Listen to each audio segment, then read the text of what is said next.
ब्रह्म सत्रान्तरिष्यामि तवानुग्रतो विभो तन्निर्विघ्नं भवद्देव रमानाथ क्षमस्व मे।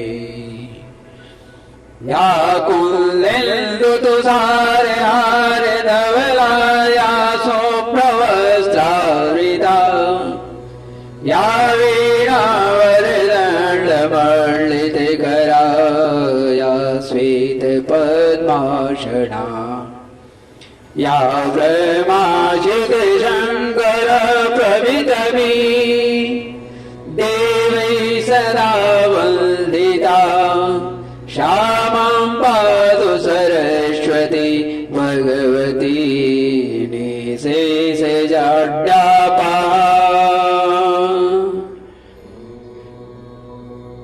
ओम श्रीमन मेरे मित्रगण, मेरे गुरुजनगण, मेरे सखागण, मेरे शत्रुगण, मेरी मैया, मेरे प्रभु, समस्त देवतागण, समस्त यक्ष किन्नर नाग गंधर्व मुनि ऋषि महर्षि देवर्षि ब्रह्मर्षि नरनाग सूर गंधर्व समस्त मित्रगण, मेरे कुल के वयोवृद्ध पूज्यपाद, समस्त छोटे बड़ों से श्री भागवत की पाठ में त्रुटियों के लिए मैं क्षमा चाहता हूं। शुद्धि और शुद्धि के कारण जो त्रुटियां हुई है या प्रमाद या आलस्यवश जो त्रुटियां हुई है, अज्ञानतावश अल्पबुद्धिवश जो अज्ञानता हुई है, उन सभी के लिए मैं आप सबों से बारंबार क्षमा चाहता हूं। बड़े ही स्नेह से आप लोगों ने मुझे श्रीमद् भागवत की ओर प्रेरित किया, मान दिया, बड़े ही कृपा की बात है। आज मैं नवम अध्याय में युधिष्ठिरादि का भीष्म के पास जाना और भगवान श्री कृष्ण की स्तुति करते हुए भीष्म जी का प्राण त्याग करना का वर्णन प्रथम खंड के प्रथम स्कंदे से आरंभ कर रहा हूं हिंदी में। उससे पूर्व थोड़ा सा प्रभु का हरि कीर्तन हो जाए।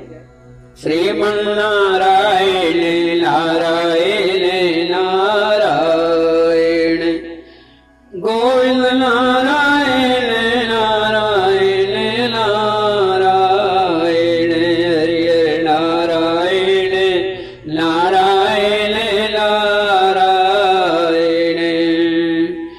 सरयू के तीरे अयोध्या नगरी, सरयू के तीरे अयोध्या नगरी, दशरथ के घर अवतारायण श्रीमन्नारायण नारायण नारायण हरि हरि नारायण नारायण नारायण।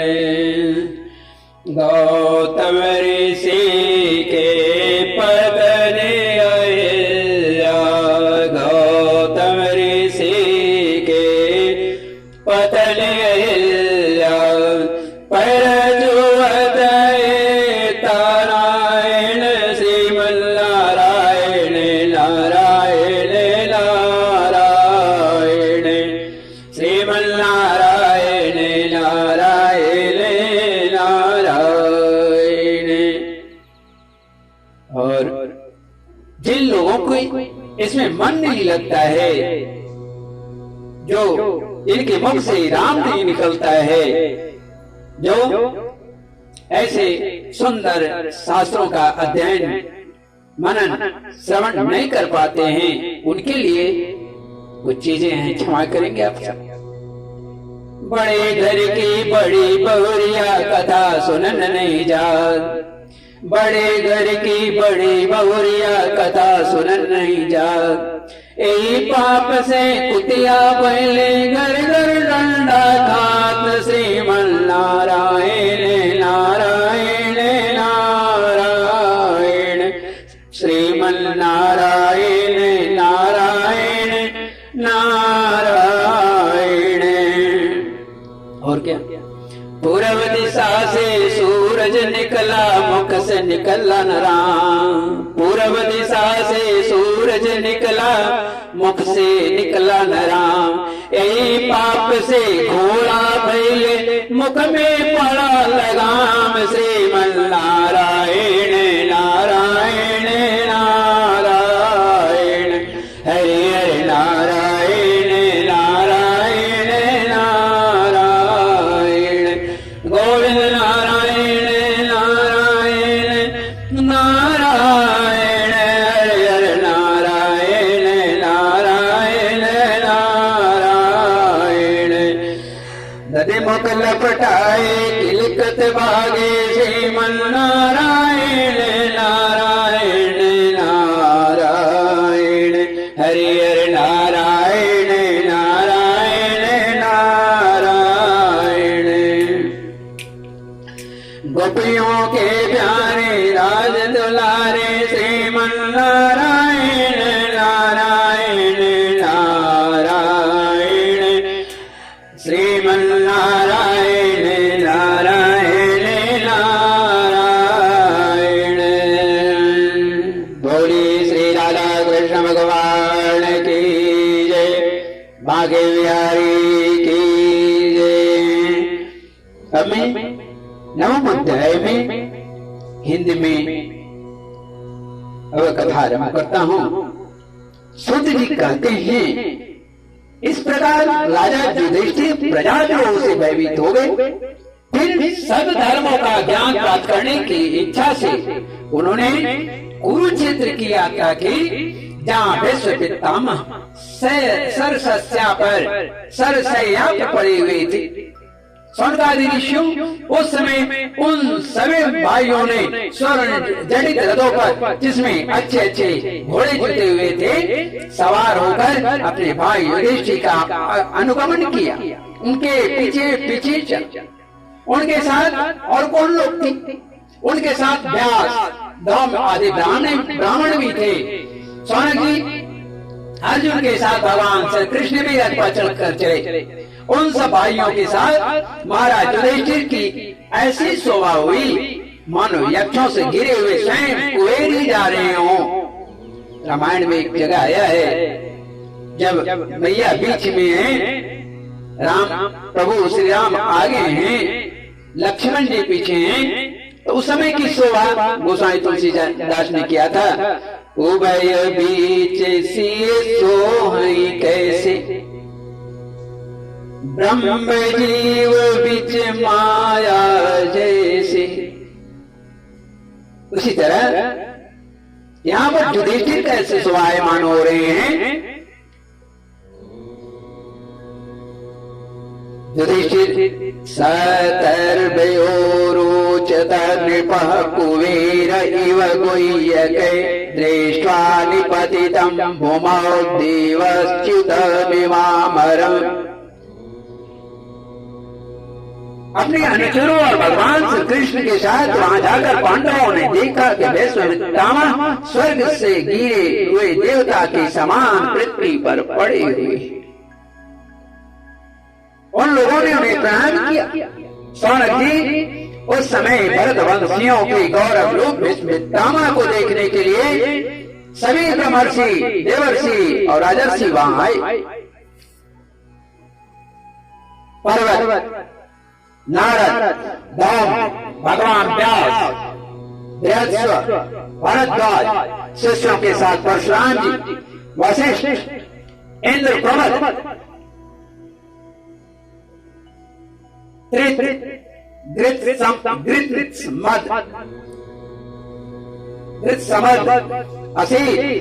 कक्षीवान, गौतम, अत्रि, विश्वामित्र, सुदर्शन तथा और भी सुखदेव जी आदि शुद्ध हृदय महात्मा गण एवं शिष्यों के सहित कश्यप, अंगिरा, ये अंगिरा के पुत्र बृहस्पति आदि मुनिगण भी वहां पधारे। पितामह विश्व पितामह धर्म को और देश काल के विभाग को किस कहां किस समय क्या करना चाहिए इस बात को जानते थे। उन्होंने बड़े भागी ऋषियों को सम्मिलित हुआ देकर उनका यथायोग्य सत्याकार किया। वे भगवान लीला से भगवान श्री कृष्ण का प्रभाव भी जानते थे, अतः उन्होंने अपनी लीला से मनुष्य का वेश धारण करके वहां बैठे हुए तथा जगदीश्वर के रूप में हृदय में विराजमान भगवान श्री कृष्ण की बाहर तथा भीतर दोनों जगह से पूजा की। पांडव बड़े विनम्र और प्रेम के साथ भीष्मपितामह के पास बैठ गए। उन्हें देखकर भीष्मपितामह की आंखें प्रेम के आंसुओं से भर गई। भीष्मपितामह की प्रेम से आंखों में आंसू बह गए।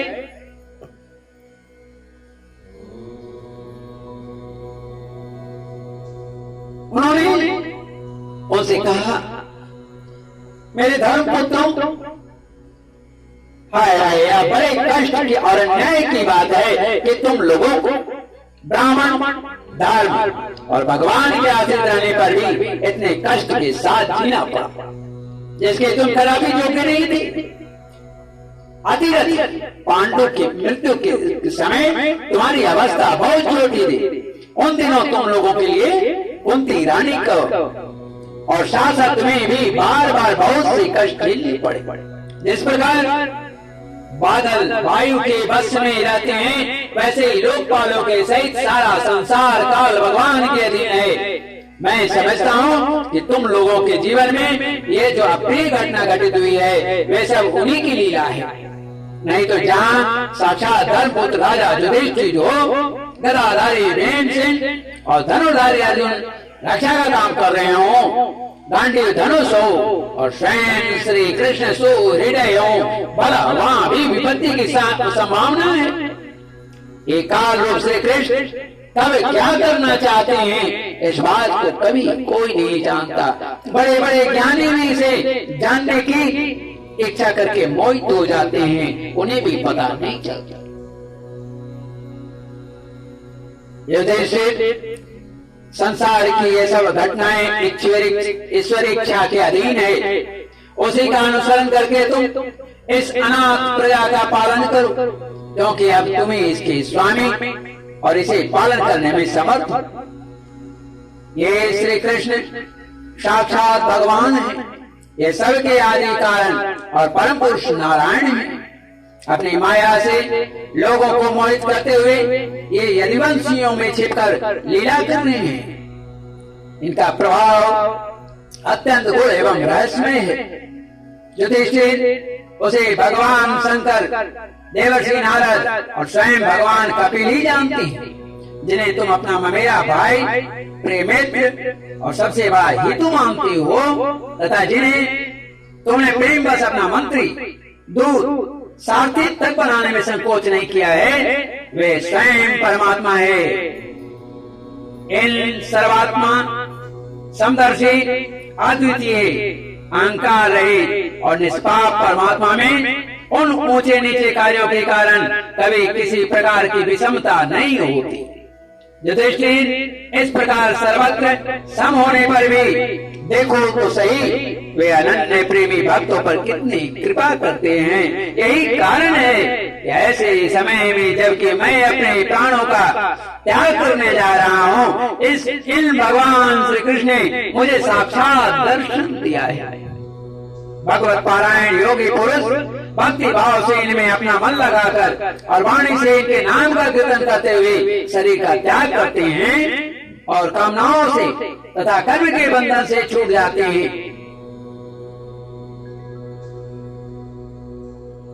वाणी से इनके नाम का कीर्तन करते हुए शरीर का त्याग करते हैं और कामनाओं से तथा कर्म के बंधन से छूट जाते हैं।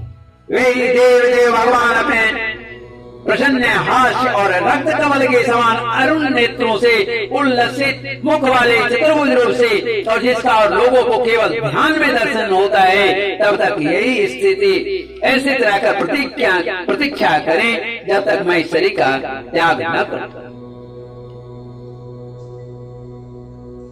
सूत जी कहते हैं, युधिष्ठिर ने उनकी यह बात सुनकर सरसैया पर सोए हुए भीष्म से बहुत से ऋषियों के सामने ही नाना प्रकार के धर्मों के संबंध में अनेकों रहस्य पूछे। तब तत्ववेता भीष्म ने वर्ण और आश्रम के अनुसार मनुष्य के स्वाभाविक धर्म और वैराग्य तथा राग के कारण विभिन्न रूप से बतलाए हुए निवृत्ति और प्रवृत्ति रूप द्विविध धर्म, दान धर्म, राजधर्म, मोक्ष धर्म, स्त्री धर्म और भगवत धर्म, इन सब का अलग अलग संक्षेप और विस्तार से वर्णन किया।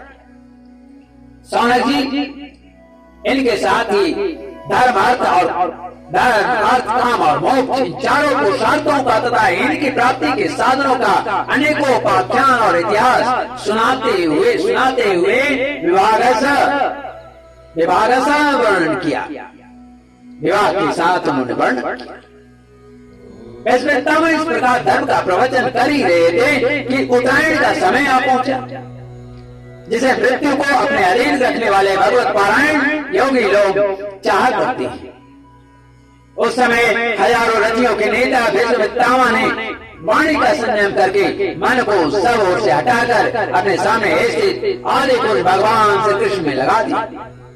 भगवान श्री कृष्ण के सुंदर चतुर्भुज विग्रह पर उस समय पीताम्बर फहरा रहा था। भीष्म जी की आंखें उसी पर एकटक लगी।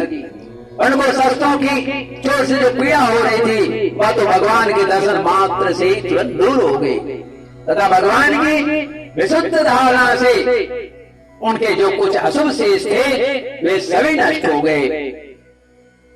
अब शरीर छोड़ने के समय उन्होंने अपने समस्त इंद्रियों के वृत्ति विलास को रोक दिया और बड़े प्रेम से भगवान की स्तुति की।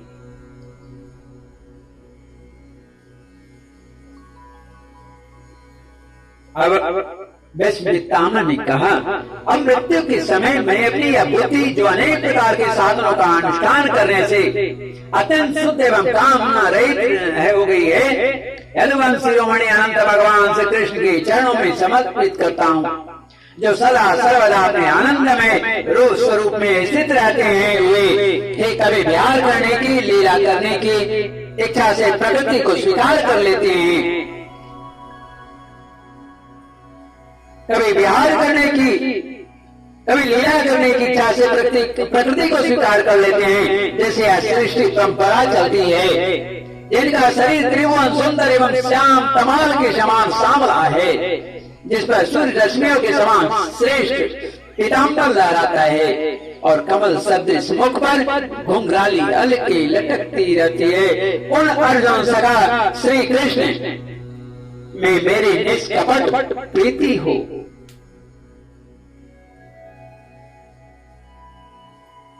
मुझे युद्ध के समय कि उनकी वह विलक्षण छवि याद आती है। उनके मुख पर लहराते हुए घुंघराले बाल घोड़ों की टाप की धूल से मटमैले हो गए थे और पसीनों की छोटी छोटी बूंदें स्वायमान हो रही थी। मैं अपने तीखे बाणों से उनकी त्वचा को बींध रहा था। उन सुंदर कवच मंडित भगवान श्री कृष्ण के प्रति मेरा शरीर, अंतःकरण और आत्मा समर्पित हो जाए। अपने मित्र अर्जुन की बात सुनकर जो तुरंत ही पांडव सेना और कौरव सेना के बीच में अपना रथ ले आए और वहां स्थित होकर उन्होंने अपनी दृष्टि से ही शत्रु पक्ष के सैनिकों की आई छीन ली। उन पार्थ सखा भगवान श्री कृष्ण में मेरी परम प्रीति हो। अर्जुन ने जब दूर से कौरवों की सेना के मुखिया हम लोगों को देखा, तब पाप समझकर वह अपने स्वजनों के बल से विमुख हो गया। उस समय जिन्होंने गीता के रूप में आत्मविद्या का उपदेश करके उसके सामयिक अज्ञान का नाश कर दिया, उन परम पुरुष भगवान श्री कृष्ण के चरणों में मेरी प्रीति बनी रही। मैंने प्रतिज्ञा कर ली थी कि मैं श्री कृष्ण को शस्त्र ग्रहण कराकर छोड़ूंगा। उसे सत्य व पूजी करने के लिए उन्होंने अपने शस्त्र ग्रहण न करने की प्रतिज्ञा तोड़ दी। उस समय वे रथ से नीचे कूद पड़े और सिंह जैसे हाथी को मारने के लिए उस पर टूट पड़ता है, वैसे ही रथ का पहिया लेकर मुझ पर झपट पड़े। उस समय वे इतने बेर से दौड़े कि उनके कंधे का दुपट्टा गिर गया और पृथ्वी कांपने लगी।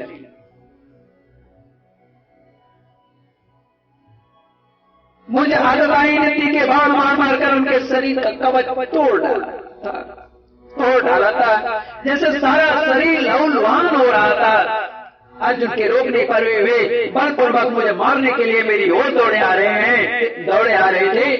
वही भगवान श्री कृष्ण जो ऐसा करते हुए भी मेरे प्रति अनुग्रह और भक्त वत्सलता से परिपूर्ण थे, मेरी एकमात्र गति हो, आश्रय हो।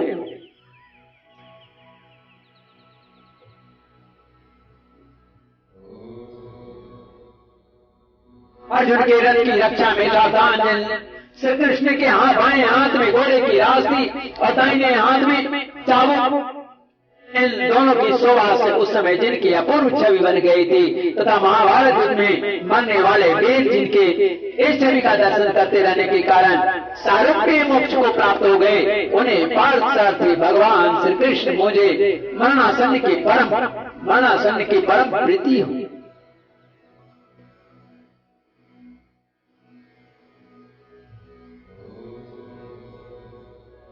ललित गते विलास बल गुहास प्रणय निरेचन कल्पितो रुमाना कृत मनोकृतवत्य उन्मदान्ध प्रकृति मागन किलयस्य गोपवध्व। जिनकी लटकीली सुंदर चाल, भाव युक्त चेष्टाएं, मधुर मुस्कान और प्रेम भरी चितवन से अत्यंत सम्मानित गोपियां रास लीला में उनके अंतर्ध्यान हो जाने पर प्रेमोन्माद से मतवाली होकर जिनकी लीलाओं का अनुकरण करने के तन्मय हो गई थी, उन्हें भगवान श्री कृष्ण में मेरा परम प्रेम। इस समय युधिष्ठिर का राज्य यज्ञ हो रहा था।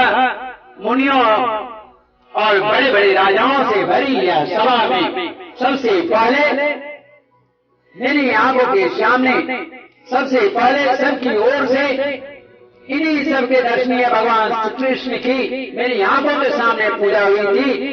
वे ही सबके आत्मा प्रभु आज इस मृत्यु के समय मेरे सामने खड़े हैं।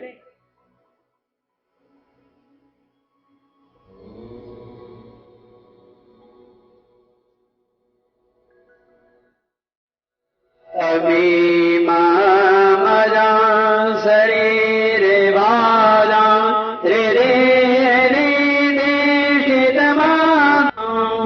कल्पिताना प्रतिदृशमेवनेकदार्कमेकं समधिगतोऽस्मि विदुत भेदमोह। जैसे एक ही सूर्य अनेक आंखों से अनेक रूपों में दिखते हैं, वैसे ही अजन्मा भगवान श्री कृष्ण अपने ही द्वारा रचित अनेक शरीरधारियों के हृदय में अनेक रूप से जान पड़ते हैं। वास्तव में तो वे एक और सबके हृदय में विराजमान हैं। उन्हीं इन भगवान श्री कृष्ण को मैं भेद भ्रम से रहित होकर प्राप्त हो गया हूँ।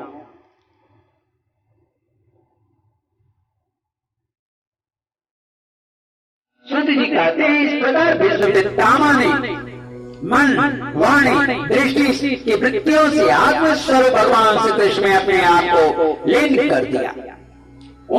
उनके प्राण वहीं विलीन हो गए और वे शांत हो गए।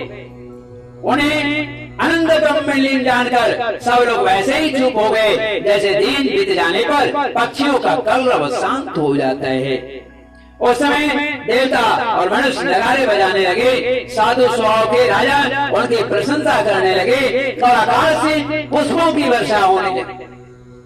सौरभ जी, युधिष्ठिर ने अपने मृत शरीर की अंत्येष्टि क्रिया कराई। युधिष्ठिर ने उनके सौनक जी, युधिष्ठिर ने उनके मृत शरीर की अंत्येष्टि क्रिया कराई और कुछ समय के लिए वे शोक मग्न हो गए। उस समय मुनियों ने बड़े आनंद से भगवान श्री कृष्ण की उनके रहस्यमय नाम ले लेकर स्तुति की। इसके पश्चात अपने हृदय को श्री कृष्णमय बनाकर वे अपने अपने आश्रमों को लौट। तदनंतर भगवान श्री कृष्ण के साथ युधिष्ठिर हस्तिनापुर चले आए और उन्होंने वहां अपने चाचा धृतराष्ट्र और तपस्विनी गांधारी को ढाढ़स बंधाया। फिर धृतराष्ट्र की आज्ञा और भगवान श्री कृष्ण की अनुमति से समर्थ राजा युधिष्ठिर अपने वंश परंपरागत साम्राज्य का धैर्यपूर्वक शासन करने लगे। इस प्रकार प्रथम स्कंद के युधिष्ठिर राज्य प्रलंबो नामा 9वां अध्याय समाप्त होता है हिंदी में। इसके बाद मैं संस्कृत में आरंभ करूंगा 9वां अध्याय। श्रीमन्नारायण नारायण नारायण हे गोविंद